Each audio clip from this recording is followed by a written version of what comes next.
Moving on to our next session, it is a fireside chat with Dr. Sapna Poti on industry academia and startup academia alongside Anup Pai and Indrani Karuna Sagar, which is moderated by Mr.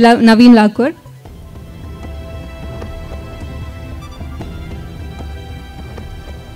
Ladies and gentlemen, distinguished guests and lovers of inspiration, welcome to our fireside chat by the beach. Tonight, we have the pleasure of gathering under the starlight sky with the soothing sounds of the waves as our backdrop for an evening of thought-provoking conversation during the fireside chat on industry, academia, and startups academia. Tonight, as we come together on this picturesque Tanir Bavi beach, let us embrace the spirit of collaboration, exploration, and discovery. Thank you for joining us for this fireside chat on industry, academia, and startup academia. May our conversations tonight be as invigorating as the ocean breeze and as enlightening as the stars above. Ladies and gentlemen, it is with great honor and privilege that we welcome our panelists for today. I request Dr. Sapna Poti, Mr. Anup Pai, Dr. Indrani Karuna Sagar, and the moderator of this session, Mr. Naveen Lakur, to please come on to the dais.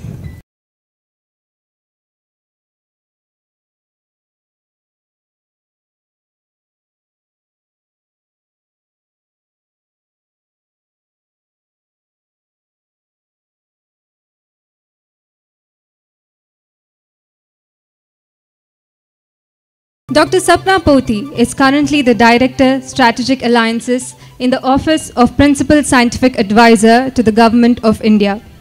Dr. Poti is a PhD from IIT Madras with a dissertation in Enterprise Resources Planning and has around 30 years of experience. Her current role is to facilitate and promote scientific research and development and innovations in India. Welcome, ma'am.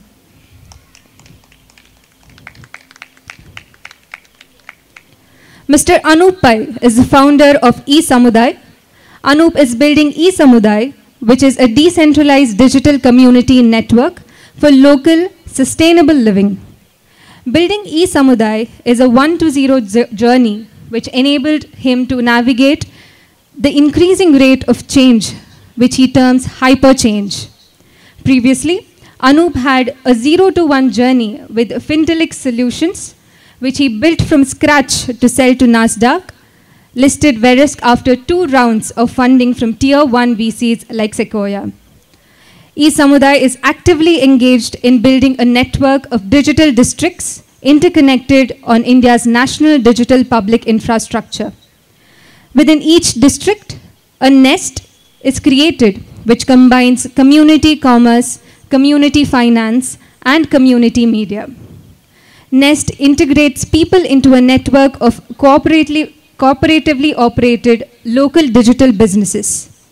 Recognizing climate change as the greatest challenge of our times, eSamudai has configured Nest to prioritize local action while fostering global cooperation for sustainability. Welcome, sir.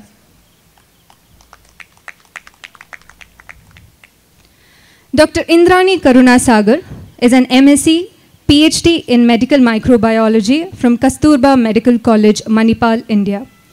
Her professional career has spanned across 4 decades in multiple prestigious institutions such as Kasturba Medical College, JMI MPR, Pondicherry University of Agricultural Sciences, Mangalore, and Karnataka Veterinary Animal and Fisheries Sciences University, College of Fisheries, Mangalore.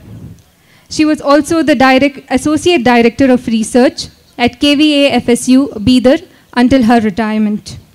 She has served on several national and international committees, including FAO, WHO, Joint Expert Committee on Microbiological Risk Assessment, member of FAO Subcommittee on Antimicrobial Resistance, Scientific Advisor, International Foundation of Science, Sweden, faculty member of the International Life Science Institute, Singapore, and National Academy of Science, USA. She is actively promoting One Health research and education. Her recognition at the international level includes the coveted position of Director of UNESCO Center for Biotechnology, Chair of the International Jury for UNESCO Life Science Prize for Research and Social Relevance. She was the Director, NITTE, and also headed the NITTE University Center for Science Education and Research and was the Dean Faculty of Biological Sciences for 6 years from July 2014 to October 2020. Presently, she is the Director, Projects and heads the Technology Enabling Center of Department of Science and Technology at NITTE. She is a recipient of several awards and recognitions in India and abroad, notable being National Technology Development Award, Government of India, Fellow National Academy of Agricultural Sciences, Sir M. Vishweshwaraya Award for Excellence in Research and Lifetime Contribution to Science and Technology, Government of Karnataka, Punjab Rao Deshmukh Outstanding Woman Scientist Award, ICAR, Government of India. She was recently ranked 11 among the top scientists in India in microbiology 2023. Thank you for being here, ma'am. Moderating this session is Mr. Naveen Lakur. Mr. Naveen Lakur is the founder and chief innovation coach at Institute of Inspiring Innovation, corporate divisions such as Dell R&D, Mercedes-Benz Research and Development, Standard Chartered Bank, TCS Healthcare, Fujifilm Sericol, Crimson Logic have utilized his training programs to nurture their human capital with innovation competencies. Naveen Lakur is a serious entrepreneur turned innovation coach. Naveen loves to inspire enterprises and entrepreneurs to innovate and guide them to grow in the right direction. In his professional career, spanning 25 plus years in the industry worldwide, he has co-founded several innovative companies. He has also been a catalyst for 250 plus ideas to have become commercial realities. He's passionate about sharing his practical knowledge of building companies and nurturing ideas. He brings to the table his personal experience of a unique combination of systemic innovation, a structured and scalable, structured and scalable approach, and tactical innovation, a frugal and flexible approach. Besides his active engagement in the industry, he indulges in writing books with international recognition, and he loves telling business stories. Sir, we're glad to have you here.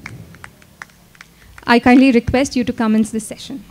One side it is industry, the other side is the academia, and then the other dimension, the 3 dimensions, right? So is the startup. And looks like all 3 of you are bringing all those 3 aspects to the table. Like, when I heard your keynote talk, it was coming out, and with your IIT Madras, one side the academia, and now with the startups that you're doing, and also from the industry experience that you've had. So you're a combination of all 3, and similar is what I'm getting to see from the other panelists also. Welcome. I'm sure it's going to be interesting and useful for our audience. So this was the synergy that we wanted to bring. And we were looking at curating some questions while asking the audience. At the same time, this was done even before the session. So I have few of them for all of us. And are you game? So yes. Wonderful. So here, the very first one, interesting one, it is between synergy or silos. Okay, the theme is it synergy or silos? In your experience, how effective are current collaborations between industry, academia, and startups? What are the biggest challenges faced, and how can we foster greater synergy? Okay, so synergy versus silos. What's your thought? Yeah, initially, earlier days, I think the industries and academia and startups used to have their own silos. But now it's more and more industries are also coming forward, looking for startups. We also included from the Office of the Principal Scientific Advisor 2 clauses in the CSR. One is to fund research, which is aligned to Sustainable Development Goals, and the other is to incubate any startup. So these clauses also help the CSR funding to reach the startups and academia. So that is the other reason why they're all wanting to work on some of the sustainable development goal areas like water, waste management, renewable energy, etc. So there's a lot more synergy now. However, as you mentioned, what are the challenges? There are quite a few challenges. One is the pace at which people are going. So industry goes at a different pace. Startup is able to match that pace in some ways. Academia surely is not able to go on that pace because they have their regular jobs of teaching along with research. So they're not only doing one or the other. And hence they are not, and they are also technologically, interested in cracking bigger and bigger technology problems. So they are not interested in the mundane stuff.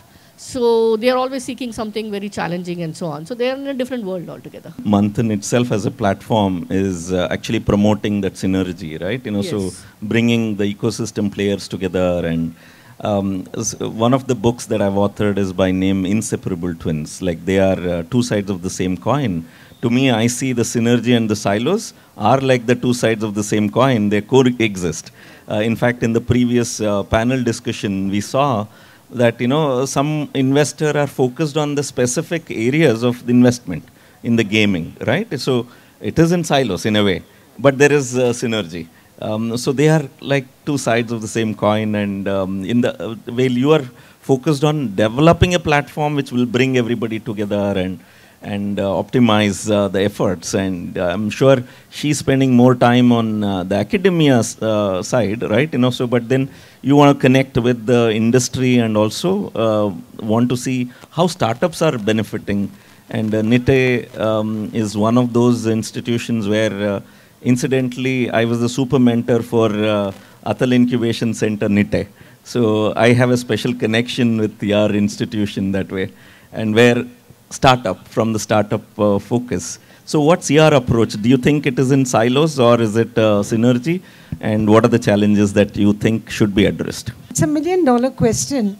When I think that I come from a generation that did not look at anything beyond what happens within the four walls of a classroom, max a university portal, that's it.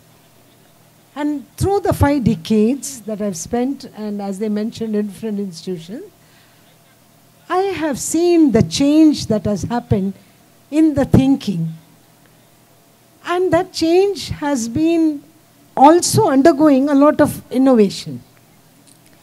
While the government had, started off incubation centers, along the way they realized before they incubate, understanding the TRL level of any technology that one is interested in has to be probably looked into and has to be mined, whether it's from a school project, a college project. No one ever thought that what they did was going to become of significance because we were limited to getting a degree, finding a job. But today the situation is different. Research encompasses, apart from basic aspects that you study, a translational value. And this has made all the difference in the connect. In my former years, if somebody in a university was associated with a company or worked for some company, it was considered criminal. But in the last 2 decades, things have been changing, and government also has started supporting through, as I said, incubation centers. And as the director of a center set up by Department of Science and Technology, which is called as a Technology Enabling Center, we serve as the link even before identifying who can become a startup by making them realize that what they did is of significance. We have, of course, some startups from our center, and you are very well aware of it. Yes. Apart from, say, looking at developing apps, which in the engineering college is happening all the time, I lead a biotech center, and therefore the focus towards understanding real life situations to think of solution. For instance, the climate change aspect that was talked about, by one of the startups, who is going to be interested in a device if you tell them you can have this to reduce the carbon footprint. This would come, I mentioned to him, under the corporate social responsibility. So they have a responsibility towards a larger project such as reducing carbon footprint, and not merely thinking about something that an individual can just benefit for themselves through sales. Okay. So I'm an entrepreneur, and when I see a silo, I take out my bazooka, right? So it's always been that way. See, I mean, silos come from an old world where protecting and, sort of being ultra competitive was a thing, right? We are in the new Web3 decentralized network economy, which is symbolized by what is known as competitive cooperation, right? So there is cooperation at some level, and there is competition at many levels as well. So, and synergy is the only way to be in the network world. I mean, when you try to hoard information, information decays at a very rapid pace, because now we know that information has got half-life, and the more you hoard your knowledge, the less it becomes in value. When you share knowledge, it increases in value exponentially. Absolutely. And these are all learnings that we're having from physics and other natural sciences and other things. So I am a big advocate of the fact that silos need to be broken down. Faster you do it, the better. I take out bazookas every day to break out silos. And that is done through conversation, that is done through consulting, and trying to share each other's point of view. I think in general, I agree with you, right? But you as an entrepreneur, and you've raised investments for your entrepreneurial ventures. Well, as much as a synergy is what is required from an ecosystem side, but as a startup, you need to specialize, you need to actually focus on particular area. That is also in another way as a silo. That's right? Focus. How important is that to specialize and to focus? So look, I mean, nothing can be done without focus, right? You can't achieve anything if you don't focus. But at the same time, I think our work has become so interdisciplinary these days that we have to collaborate with other people with other walks of life, right? Because you're not building in a silo. Yeah. You live in a society, and solutions have to come and live in. I mean, and for example, since we're talking about academia, industry, and startups, so we think building from our perspective, but I think that we're building. I'll be living in the world of the young tomorrow, right? In 20 years, the world I'll be living in is their world. Correct. Right? So why can't we see the whole world from their perspective? Because eventually, what the biggest opportunity in India right now is the youth of India, right? Absolutely. I mean, that's the opportunity, right? So if you build for them, I mean, if you build, everything we think about is saying, what can we do with young people, and how can their lives be? That's the vision and enrollment. And actually, the next question is actually based on that theme, which is the talent bridge.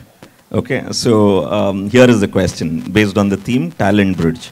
Many argue that academic research often lacks market application, right? That's been the way. We all know that this current academic, the design of the education system was for Industrial Revolution 1.0, and while we are there at 4 and looking at knocking at 5 and also talking about 6, but the system is stuck at 1.5 maybe, right? So, and while we are wanting entrepreneurship as the mindset which is required with the youth, and youth as the biggest asset, so the talent bridge, the gap is pretty large, right? So how can startups and industry help bridge this gap?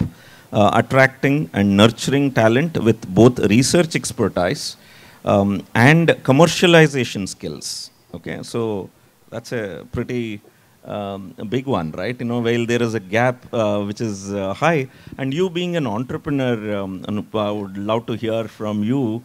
If you are hiring people, or if you want youth to embrace entrepreneurship, what are the gaps and the challenges that you see, and how do you think we can address that? Your ideas, your thoughts. So first and foremost, I think I spend a lot of time with people in campus. And I think entrepreneurship has gone from being like a sexy thing to being something that they want to pursue, definitely, because everybody has come to the realization that a job is not going to give you security, financial security, and fulfillment through the 40 years we're going to work, because change is happening so fast, right? So entrepreneurship is definitely there. I feel I've got very, stoic old ideas about how to implement. I think the alumni networks of every college are crucial here, right? To be able to bring the alumni network who come from either academia or in government policy making or in industry or in startup, connect to the institution at a deep level, right? Because there is already trust, right? You already know that you are from that institution. If alumni networks engage with student networks, job done, right? You have collaboration built there. And the synergy already there. Absolutely, that's a wonderful secret that you have brought out. I think today, all that what you need to learn from just as an academic, as a content, right, is all available. And even ChatGPT and the AI is all available. You don't have to go to college for that degree and, that kind of learning. It is the network which is going to be very useful. And are we building that platform? Educational institutions, are they building that?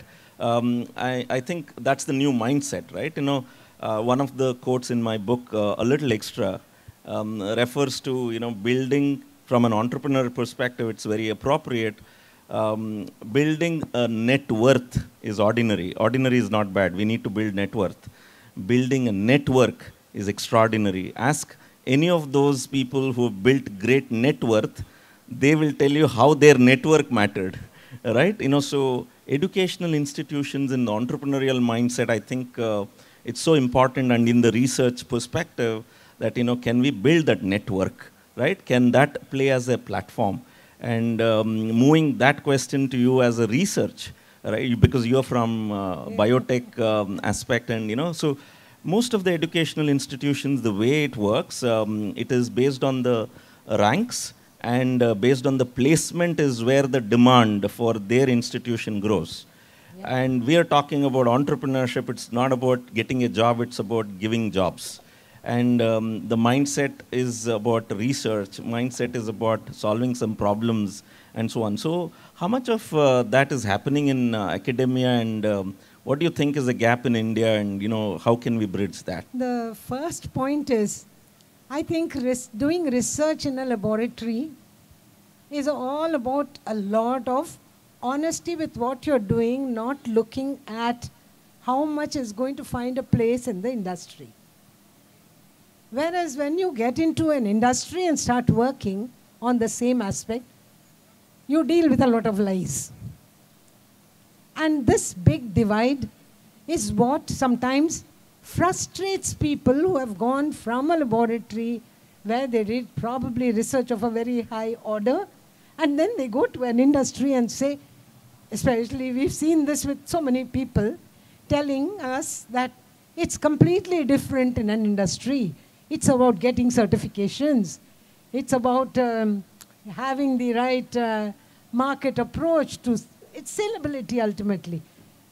But somewhere the two meet, because I think industries also have realized that for them to be sustainable, marketable, internationally acceptable, one does need to go through a very good R&D system in their own centers. And I think this in-plant quality controls, in-plant R&D and networking. But is that happening? It's beginning because to happen. The way academia, the way it is taught, right? Mug up, answer, and if it is A for not apple, then you don't even get a mark. When today people relate apple to a phone than a fruit. That is the world that we are in. And where the gap between the academia and if you see what the research mindset is required, it's no connection only. So how do we think we can bridge that? I personally think, see, we have to consider every method of approaching a problem from the perspective that exists in a particular country. Yeah. We can talk about these kind of methods in Germany. We talk about it. Okay, I've been to most of the country. I think. But in India, yeah. if you look at the number of students in a classroom, the number of students in a university, all of us have gone through that old-time kind of education. But there is today opportunity for the younger people to have exposure, either online or through the visits.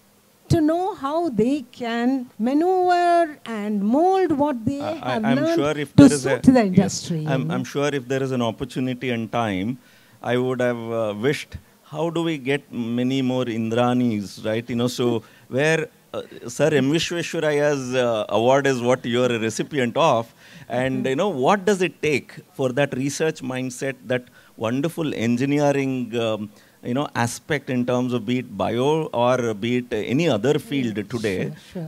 right? How do more students develop that? And I think those are the secrets probably the industry needs, the academia needs, and the startup would also need, because the research oriented here in India, as part of our startup ecosystem and my personal experience of dealing with hundreds of startups around the world, I've seen here that the research mindset is low here with the students, young entrepreneurs. It's either they say it's a gut feeling, or it is like, somebody else is doing, so I'm doing it kind. It's a copycat model, or somewhere else it has worked, so let me do. And even the investors are backing that way, right? So that is where I think the new mindset altogether is required for India. And for India to lead from the front for entrepreneurial things, It's changing, but it's changing. Yes. Any change in India will be slow. We wouldn't be having Manthan, Yes. which is addressing so many issues. Yeah. Everything against the background of the very, very large numbers. And we need to realize that gone are the days where you proposed research projects and they got approved for the basic science that you were doing. Today there is a social science component to it. There is a component where the translational part of what you're doing is taken into consideration by the experts. And it is here that I would maybe say the startups should come even to centers like us to talk and apply for projects with the government, where it doesn't become so highly, I should say, I wouldn't say competitive, it's like pressure about what you're going to deliver. I think there's a hidden... Say BIRAC, big grants from the DBT. Yes. All these are available, and we have been hand-holding people, and I can I can inform you that quite a few of them have got support. Actually, that is where the secret is, right? Where the young youth especially should know how to tap into the resources of the academia, where there's labs, research centers, and so on. So it's not as much utilized, right? So I think underutilized, and that shifts to her when you mentioned about Manthan, and she was actually traveling last several days and straight landed up here, and the talent bridge. Talk to us about how your travel, just recent one, and about the Manthan, and how the talent bridge is bridging, and how are you bridging? And what do you think can be done? Right. So I was traveling to Dubai because Manthan got selected by the World Government Summit, which is organized by the Prime Minister's Office of UAE, along with WHO, United Nations, and World Economic Forum. So this got nominated in the last minute, and they kind of came to know about it through interview that I gave in Government Insider. What I feel is that when it comes to industries, yes, they are very keen on certification, etc. They do whatever is required for livelihoods because they have to generate them, they have to pay salaries to their people, and hence the pace at which they need to go is much faster.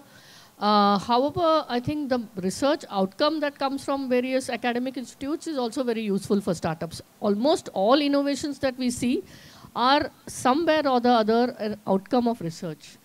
If it's not an outcome of research, then at least it has some international journal papers behind it. Because almost anything to do with drug discovery or biotechnology or even Ayush for that matter needs certifications. So because of that, I think it needs to work closely with academia. In terms of Manthan, of course, it brings in, the whole idea is to source, CSR grants, foundations, line ministries, and so on. So people think once you make this platform, everybody will come on their own, just like it is in Facebook or Amazon, right? But the point is, it's not true. you have to have people behind it who convince these industries, convince these foundations to come on the platform. The minute they get good proposals, they'll keep coming back. But if they don't get good proposals or they don't get good solutions, they are not going to come back. And it's a big task to bring them back. Or if one academic institute or one startup has burned their fingers with the industry, then we are dead. I mean, I have cases like that, where one IIT, I don't want to name them, but I was so frustrated and furious. I really had a big fight with the director, where they have returned some of the funds which they received. Can you beat that? Like, I mean, here we are dying and trying to get people to pay and all that. And these guys, and they're telling me that we didn't get enough good startups. I said, how come? The first 3 startups could have been, you would have given them more money. Just because you didn't get 5 of them? So that less people want to think today. And this is also coming back to your AI, that AI is making, and also a lot of these gadgets are making people stop thinking normally. That intelligence that has to be used, why are you not using that intelligence? You're a faculty member of an IIT, for heaven's sake. And we have put a lot of efforts to bring that organization to you. What are the emerging areas of research and technology where collaboration between industry, academia, and startups hold the most promise? Bonus question, each one will get a chance to share a success story of a collaboration between industry, academia, and a startup that has led to a significant breakthrough or positive impact. Okay, so we will come back to that. But before that, future focus. What should academia, the startups, and the industry should collaborate for as a future focus? So first thing is, I think a lot of focus is going on to on bio and technology synergies, right? I mean, a new space of research around how we can build systems that are biomimicry, and how can we make have more, let's say, artificial intelligence in the whole biotechnology. Or so I think there's going to be a lot of research in there, and that can, if we can extend the life of the human, if we can make our lives more healthy, productive, that's excellent, right? The other, I think, is I feel we do less, but we should do more, is in theoretical physics and looking beyond current instrumentation. We depend, in current science, we depend a lot on instrumentation and experimentation and proved results. Whereas we're entering periods in theoretical physics which go beyond what we can experience or experiment with. And I think we need to invest more in theoretical physics, because that's going to lead us to quantum supremacy and understanding quantum at that level, I feel. Right? Wonderful. So, yeah. In fact, this resonates very well with one of the experts that I was talking recently. They said Indians, as the Bharatiyas, the ancient wisdom that we have, mathematics, that skills comes natural to us. It's been in the DNA. If only we know how to really, nurture that, and it might play a big role in the AI generation, that the youth is going to be like playing a big role, and you wouldn't know whether it is machine or man who is working, right? So it kind of extends and resonates very well with the point that you're saying, as a future focus, right? So, madam, future focus. The way you talked about Indian mathematical mindset, yes, the proof of it is already there with both Satya Nadella as well as, Sundar Pichai. And not to speak of course, Ramanujam, who, of course, we lost him very early, but his legacy, when I go to Cambridge, more people know about all that. So these inspiring stories are very important. But coming back to your question, I think industries in India need to have more confidence in the institutions in India. I think there is a basic lack in that. Whatever be the reason, if today you make a white stand with me and there is a problem that is put forth, they would rather have it solved or approached. They approach the lab somewhere outside, not knowing that that person will come back to me to solve the problem. The back end. The back end. I know, I have actually examples of all that. When there was serious problem of, I used to work a lot with shrimps, It's a major exchequer earner for this country. And in 1984, 85, there was boom. But when there was a major disease that struck, well, they went and approached they were, of course, government institutions. Even government always trusted them. Today they trust us also, I think. Yes. But they went and approached the experts in Australia and in America to help them with the disease problem, until suddenly we had some directors from the government and all turning up in our lab, and we wondered how they came to us. They were guided by those people saying the expert on this topic is in the College of Fisheries at Mangalore, Dr. Indrani Karunasagar and Dr. Idya Karunasagar. And so you need someone else outside of this country to tell you are good. Yeah. Maybe the recognition we enjoy is also part of that, because we have had so many bilateral projects, so many people from abroad. Yeah. And for those very diseases and... The thought leadership, right? So I think... Today it's different. Yes. The government of India has introduced, that is why, bilateral projects in a big, big way. Correct. So equal partnerships, patent sharing, everything is there. I think this is where academia, we should also teach. We know how to solve problems, but we should learn how to present, exactly. Right? So True. One of the key things, when I used to travel around to bring projects to India, I've heard this multiple times to myself directly. They're saying, "Oh, you guys are amazing. If only we tell you what to do." Exactly. Okay, so that's the mindset, and like they will tell and we will do kind, right? So unless we start learning how to present and we know how to innovate and we know how to represent, right? That I think is changing.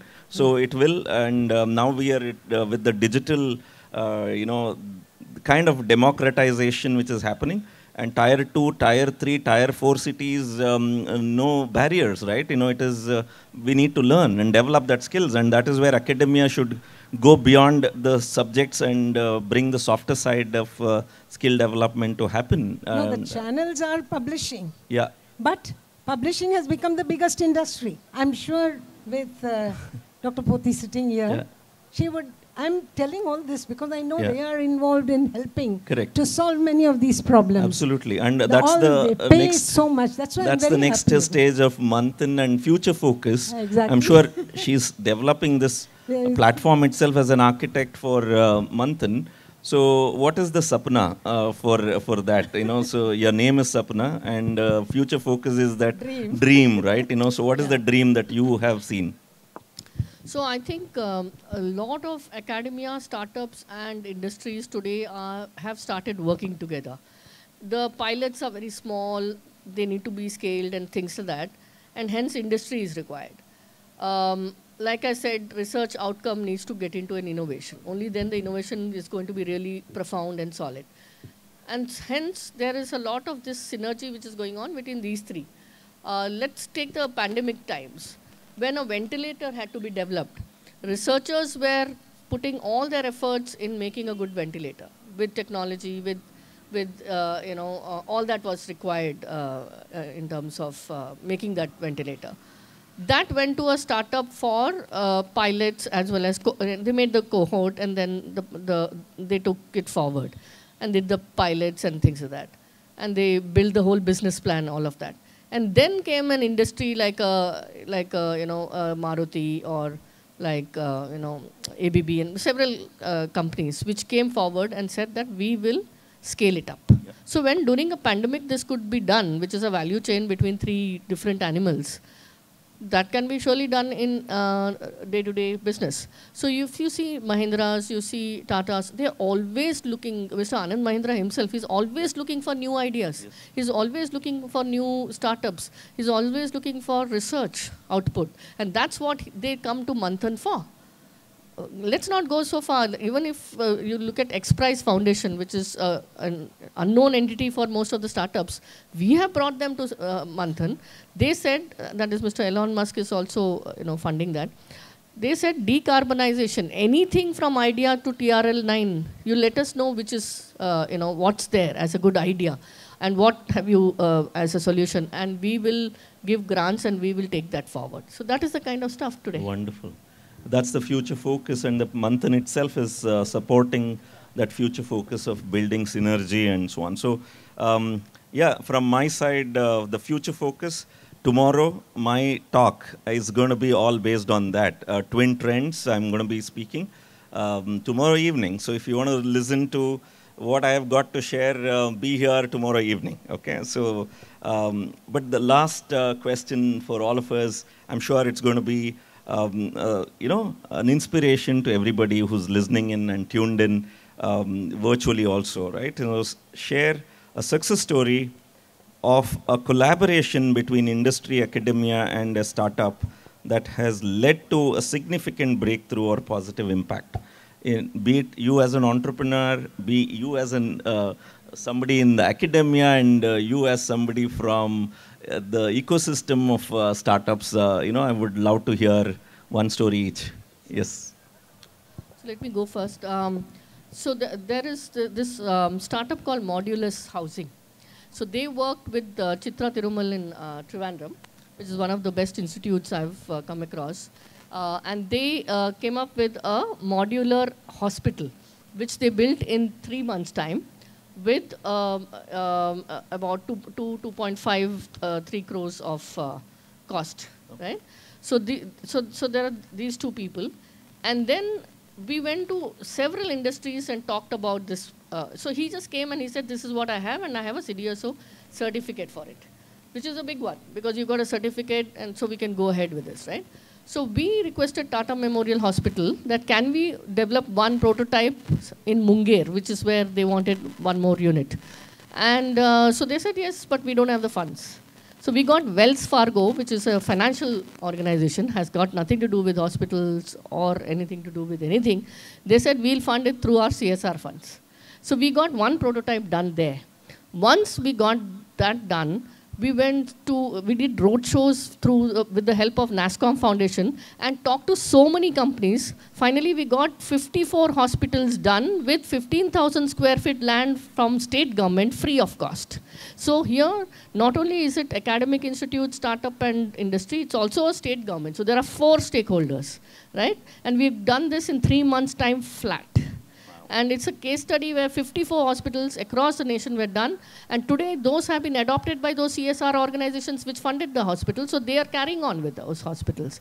This startup has got 500 hospital contract from National Health Mission, NHM, and 140 from Meghalaya and several other states. So he's at a different level today. Wonderful, wonderful. A round of applause for that. It's a very inspiring, and you know what it can do, right, when synergy happens and collaboration happens. Thank you. So my area has been mainly food, water, and of course when I say food, both agriculture dependent as well as fisheries. So after becoming a technology enabling center and scouting for research that could give rise to startup, I have a whole lot of it. But what really is a success story is when during COVID, an individual working for Z as an interviewer, he lost his job.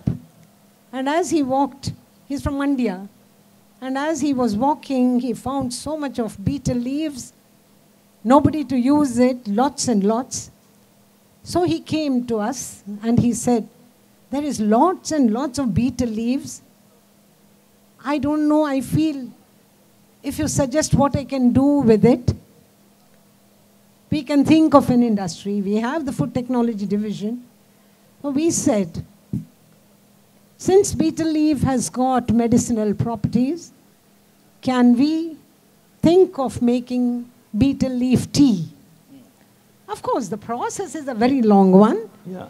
It took close to a year. He hadn't yet become a startup. Idea came from him, so we cannot take the credit for the idea. Yeah. But hand-holding, doing everything in the laboratory until it became a product. Wonderful. In 2 years' time that could be launched. And he got startup grant from MS Ramaya, big money. Fantastic. But helping him with getting the appropriate machinery. Yes. And also the pilot studies were supported. The machinery was available at CFTRI. Wonderful. He is now gone international because he has orders from many parts of the world, but not yet a big company. It is actually betel leaf tea that he has made. Yes. And it gives us, all of us who are working in government, it gives us great satisfaction when startups and entrepreneurs become successful. Now you never know how a chai wala can go to whatever level, right? So there are enough inspirations, and this is a wonderful story of inspiration and a story of success. One more small story. Yeah. This is where I say industry should have faith and come to us. Yeah. There is a major block in Supreme Court that has been raised on the cancer-causing property of betel nut. Campco is a very big industry. And they came to us, they said, a lot of problem is being faced. Many people's livelihood depends on agriculture. Can we do something to work on this problem? Okay, they didn't say find an answer to say it's not cancerous. They say, can you scientifically work on this? So it didn't have a lot of steps the way we do for a government project, It was easy to prepare the project, give it to them, and right away they supported with a whopping sum. See, for us, for 1 year, 1.5 years, somebody gives 45 lakhs to do something. It's big money. Yeah. It was a comprehensive exercise involving the dental college of ours, because I take care of the whole university, the research center, and of course social scientists, and my own people who have a stall here, DST Tech. All of them were involved. And the study went on to look at the property, anti-cancer property or otherwise, of betel nut, obtained from Puttur, Shimoga, wherever it is grown, because there could be variation, without processing, okay? So it came to be that a lot of chemicals go into processing. The word betel nut could be pan parag. Yeah. The word betel nut could be everything that has been tampered with, taken with tobacco, taken with sunna, but a lot of the laboratory results that were done using model systems like zebrafish, Drosophila, tissue culture, and of course real life data obtained by a lot of data generated by visiting every household. Okay. Is there a genetic component in the family? I think this is a stage set for the need for industry, the academia, and the startups alignment to happen, right? The need for that. There's a big enough number of opportunities and the problems out there to be solved, and I think well, the stage is waiting for performance, and there's a lot of wonderful knowledge and inspiration. One quick success story from your side. If I took more time. No, there was a signal already which came to me saying, we need to wrap it up, and which we are. So one is all these stories. We've got 3 stories already, so I won't add more. So I just showed. Please, you are an entrepreneur. I don't have any stories to add right now. So your own story. So I think we should all talk about collaboration. I think the way the stories I've heard, I think it's just about people trying to solve problems together, right? I mean, and Tapasya Beach Festival, and I just want to talk about the organizers and bring them back. Vishwas. Vishwas, a round of applause for Vishwas and all the organizers here, right? Karthik. So Karthik, I think round of applause for Karthik. I think the way the collaboration has come out, they've brought industry, startup, and academy on the same stage. Oh, this fantastic. has all happened. So this is an example. Wonderful. This is a success story. We should write about it, right? So this as a platform. Thank you, everybody. Let's go to the... So one of the things that I witnessed or been part of this as where the collaboration happened amongst all 3 is during, again, going back to the COVID times. Well, I was the super mentor from Niti Aayog, and Wadhwani Foundation had engaged us for mentoring the incubation centers. So one of the incubation center assigned to me as a super mentor was LMCP, AIC LMCP. And LMCP is the first pharma college in India, post-India independence. This is in Gujarat, Ahmedabad. And when the CEO and the manager and all I was mentoring, and this was during the first lockdown time, and COVID, and people were stuck and wondering. So that was the time I was asking what's happening in healthcare, and healthcare is health is wealth today, and lockdown, and what innovations are happening. And so On top of the mind, innovation that time was about sanitizing and masks and so on. So the real innovation, take a guess, and it was vaccine, right? So don't know when it is going to come, which country is going to release. And I asked one question to them during my mentoring thing. How many people, if there is a vaccine, need for vaccine, how many people would need it? I wanted to quantify.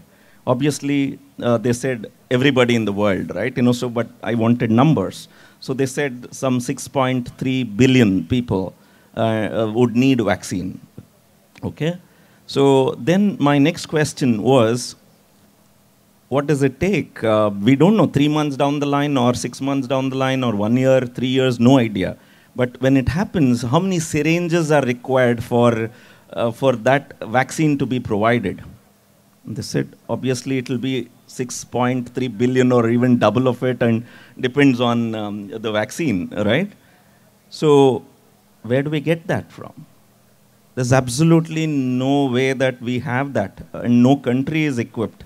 And there is probably one which nobody wants to go with it during the vaccine, especially related to COVID.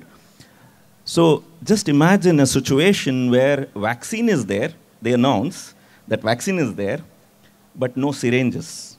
There will be riots, there will be black market, there will be and the worst part is the vaccine price is cheaper than the syringe price. Just imagine that situation, right? And the worst part is still it won't work if you can afford, because the principle of philosophy of vaccine itself is the herd, the more the people, then the efficacy increases, right? So then I said, you being in the healthcare industry, and some of the best industries being come out of your educational institution, because it's the first pharma institution in India, and 75 years in the making that time, right? So what can you do? How can you? So long story short, they sprung into action, got some of the startups to take care of the logistics and all that. Then they saw industries which could manufacture syringes, but hardly any in India. And those who could, very little. They started providing support, looked at how to fund, and bringing funding support, clearances, because government in pharma and syringes and all, you need a lot of clearances. All of that they did. And today, India is the largest exporter of syringes in the world. And Gujarat has played a big role in that. And not only that, irrespective whether the vaccine is ours or not, syringes has been ours around the world. And if you look at, nowhere in the world ever there was a report that was raised that shortage of syringes in the world during this whole vaccination time. And the best part is this, the whole world has an alternate for syringes beyond the vaccine today. And that is industry, the academia, and the startups, a combination, and the impact that we can create. I think if we can synergize, and these three aspects, the entrepreneur, the academia, and the startup ecosystem, I think we can make a huge difference in this world. And this is the time, this is the opportunity. And thanks for bringing us together and making this event happen. Thank you very much. To stay informed about the startup ecosystem, subscribe to My Startup TV.